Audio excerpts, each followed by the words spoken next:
Let's now talk about responsibilities of the auditor. And this talks about AUC preface. So we're talking about the audit standards, C, clarity. So this is under the clarity standards, which is very similar to our GAS, Tippecanoe. Remember, GAS, Tippecanoe, that's for an issuer, for a public company, PCOB, whereas here we're talking about responsibilities of the auditor for non-issuer. It says a financial audit is an examination whose purpose is to express an opinion on the financial statements of the client. In performing that, we're expected to follow our generally accepted auditing standards. The professional standards are promulgated by the ASB, called the Auditing Standards Board. So what we're still looking at the measure of the quality of the auditor's work, but when we look at this, you're going to see that the specific procedures that we do, the audit procedures, where we're trying to obtain sufficient appropriate, the procedures are going to change from client to client to client. However, the standards are going to be very similar. We still have our Tippecanoe in a public. We still have our format of the audit standards under the Clarity Project or Clarity Standards for a non-public company. First of all, here it talks about qualification of the auditor and quality of the work. Now, as far as qualification of the auditor and the quality of his work, very similar over here, talks about the general training and proficiency. Just like we talked about, you still need to be trained, you still need to be proficient as an auditor. You'll see here it says qualification and quality. So it's very similar, qualification, quality. Are you qualified to take the job? And if so, what is the quality of the work going to be? It mentions here having appropriate competency and capabilities in the form of adequate technical training and proficiency. There's your technical training and proficiency. We don't phrase it the same way in a sense like Tippecanoe, like these are the standards, but it's one of the standards that we need to adhere to. We're mentioning complying with relevant ethical requirements, including remaining independent from the audit client. So that falls into here, independence, which we're going to expand on in great lengths in just a couple of minutes. Maintaining professional skepticism, exercising professional judgment, acting with due professional care. So you can see that all of this still applies under the Clarity Standards. It's just that it's really important that we make sure that we understand that that falls under the qualification and the quality of the work.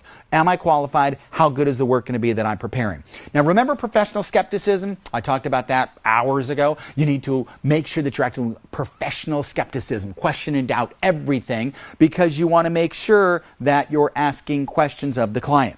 It mentions here about competency and capabilities. It says auditors responsible for having appropriate competency and capabilities to perform the audit, and that is through proper education, knowledge of the industry and business, practical experience, and continuing education. Same stuff we mentioned here.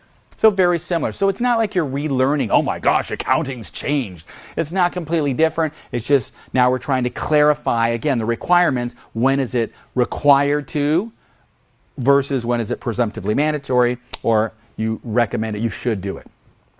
It mentions here relevant ethical requirements. Now with relevant ethical requirements, this is where we're going to be talking more about the independence. It says when an auditor presumably will comply with all of the requirements of the AICPA Code of Conduct, the auditor must be independent of the entity when performing an engagement in accordance with GAS. There are circumstances under which auditor will perform an audit despite the lack of independence.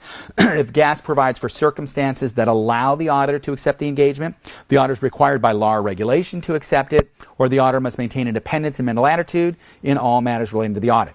So it talks about the ability to act with integrity, objectivity. Independence means you, your spouse, dependent kids, dependent relatives, and so on. So again, the key is integrity and objectivity. We mentioned that earlier. You need to act with integrity. You need to be objective, unbiased, neutral. You don't love, you don't hate the client. So the big question here is then, okay, when do you need to be independent? When do you not need to be independent in respect to the client? So let's talk a little bit about that. Now, as far as independence, with independence, I guess the question is, who cares? That's my mnemonic. Who cares? Well, I care, because you need to be independent in certain situations. For example, you need to be independent if you're doing a compilation, but it says unless a lack of independence is indicated. So we assume you're independent in a compilation. But if you're not, you can still do a compilation. However, you have to clearly mention in a separate paragraph, we are not independent with respect to XYZ Co. What is a compilation? What is a review? We're going to learn that way down the road in section 7, 8, 9, way down there. So don't worry about it yet. But basically a compilation, you don't have to be independent to do a compilation, but you're going to have to be independent unless you mention it in the report. The second one says if you're doing agreed upon procedures. If you're doing agreed upon procedures type of report, then you need to be independent. And generally with an agreed upon procedures report, that is a report where it leads to some kind of findings. And that's where you and the client, you agree upon, they say, I want you to do this, I want you to do this, don't do that. In that particular case, you're giving some sort of assurance, therefore you have to be independent. In a review, now in a review, you must be independent because in a review, you're giving what we call limited or negative assurance. In an examination, another word for an examination, an audit. So in an audit, you really need to be independent because no direct, no material indirect, and so on. And then finally, special reports.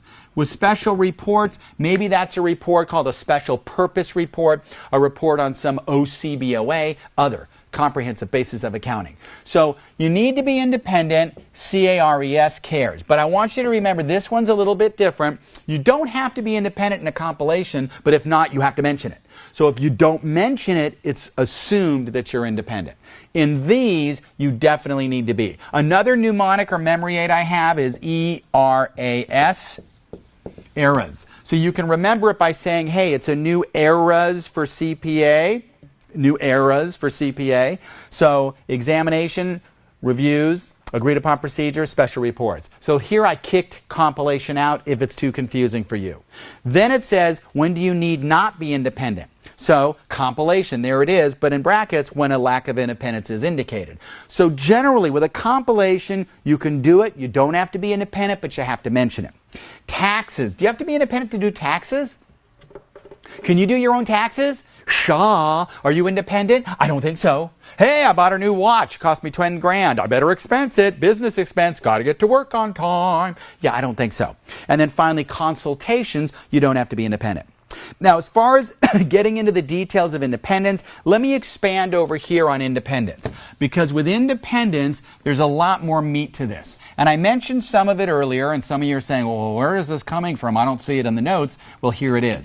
So let's talk about independence in detail. And again, it was the second gas, but it's also in the clarity standards as well. With independence, it basically says that with independence, two different types of independence, independence in fact and independence in appearance. Independence in fact means what's your real state of mind?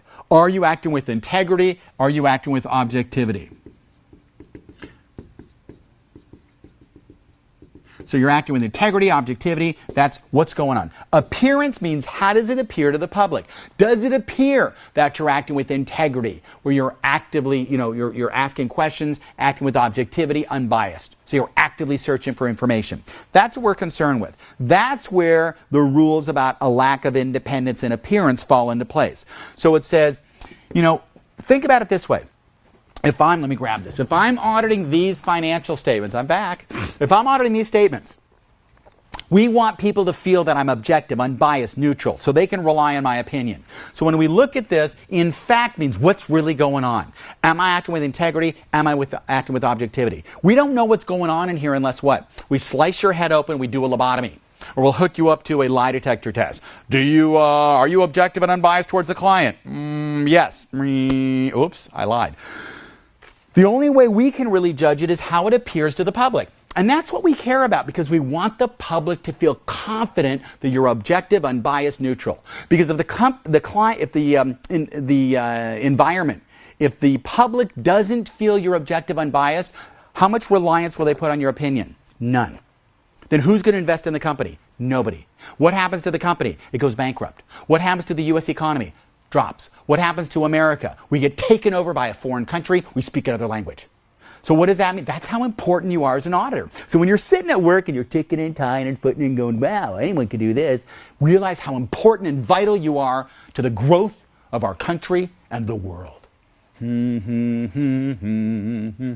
right. So in fact, in appearance. So what do we say? Hey, How do you violate your independence and appearance? No direct financial interest in the client.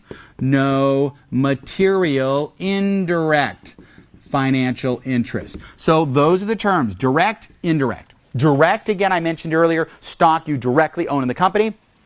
Indirect is I put money in a mutual fund and so on. So if you look in your notes, it says no direct interest. That's material or immaterial, such as a share of stock held by an auditor. Immediate family includes your spouse, your cohabitant, and dependents. Cohabitant, someone you cohabitate with, someone you live with.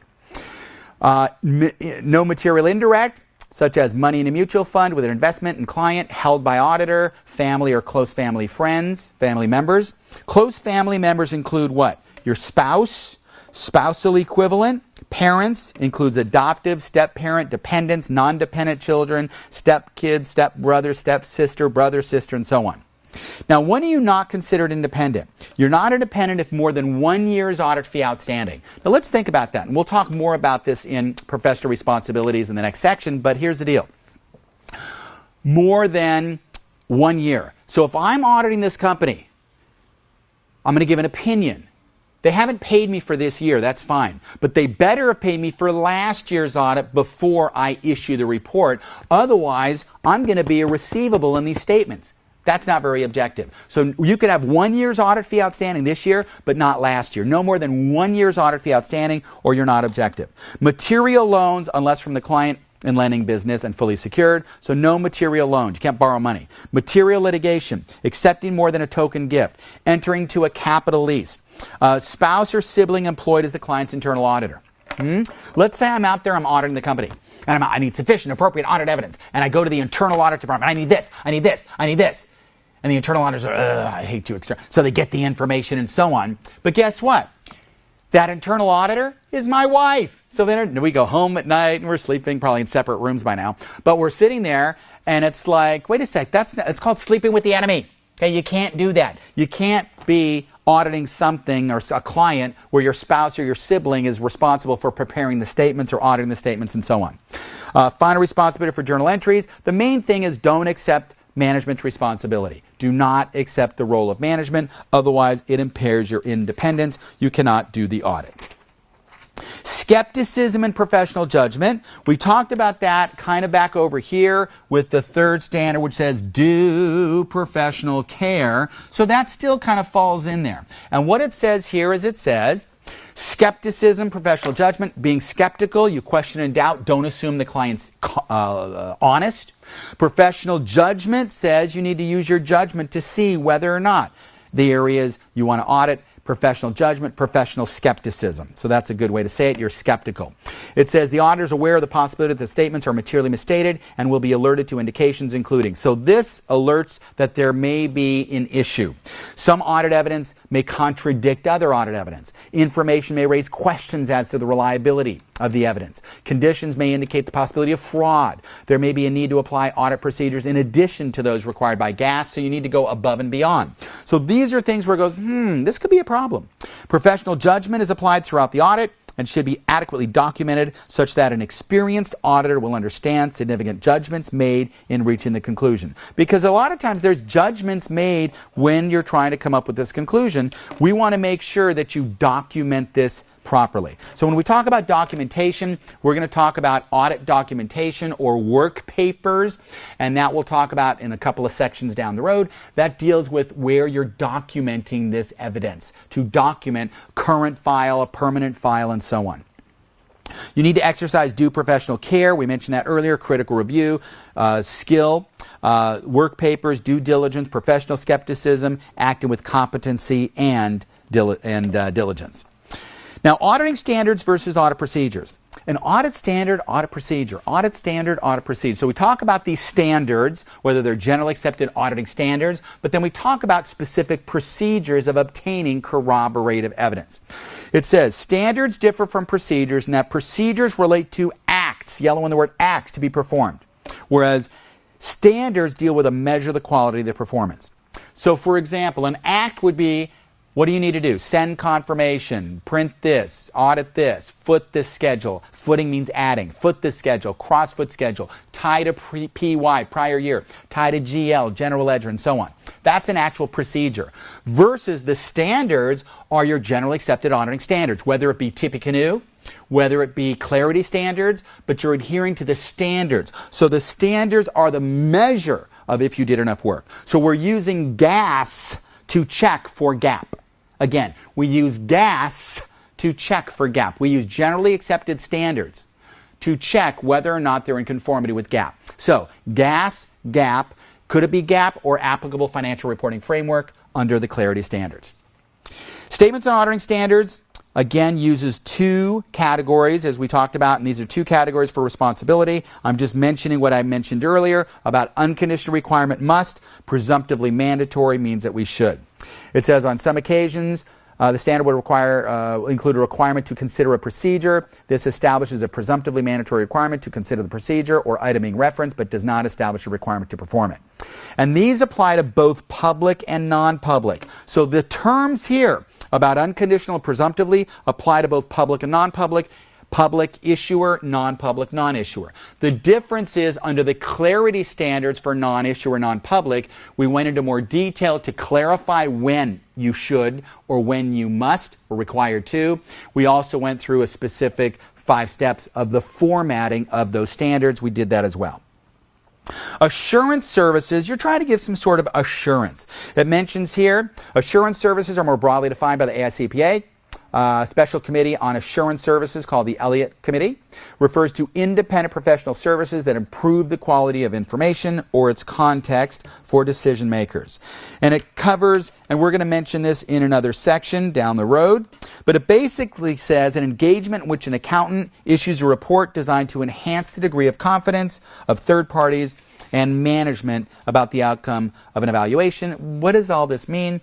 It means that we're giving some sort of attestation. The attest function is the act of giving an opinion or a conclusion. So we're giving some sort of assurance, which says positive assurance is an opinion. What is an opinion? In my opinion, these statements are in conformity with this applicable financial reporting framework. In my opinion. That's positive. Limited says, or negative assurance says in a review, I'm not aware that it's not in conformity with that. In a compilation, no opinion, no assurance. So what would be an assurance service? An audit, a review. What is a no assurance service? Taxes, consultations, or compilations. So when you go back to this about eras, this, and this would be assurance. This would be no assurance. You're not giving assurance here. That's why you don't have to be independent. But in a compilation, if it's mentioned that you're not independent, fine. If it's not, then we assume you have to be independent. But again, that's called an assurance service. We'll talk more about that in, I don't know, section 7 or 8, where we talk about reviews and compilations, about do you or do you not need to give some sort of assurance.